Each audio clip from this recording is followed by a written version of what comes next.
আর এখানে 1। তাহলে দেখো যেহেতু আমরা এখানে 2 নিয়েছি এই জন্য আমরা কয়টা মার্বেল নেব? 2টা। নাও 2টা মার্বেল নিয়ে এখান থেকে ফেলো। এখানে কত নিয়েছিলাম আমরা? 1। তাহলে এখানে আমরা কয়টা মার্বেল দিব? 1টা। নাও এখান থেকে ফেলো। এখন এটা খুলো, দেখো তো এটার ভিতর কয়টা আছে? 3। তাহলে দেখো আমরা মার্বেলের মাধ্যমে সহজেই আমরা বুঝতে পারলাম কি 2 আর 1 যোগ করলে কত হয়? 3 হয়।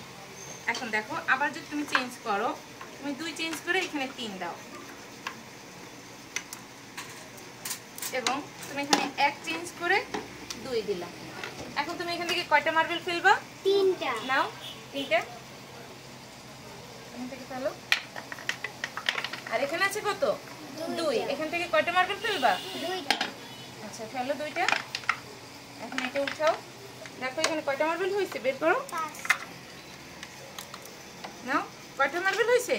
5টা। তাহলে দেখো 2 আর 3 যোগ করলে কত হয়? 5। 5 হয়। আচ্ছা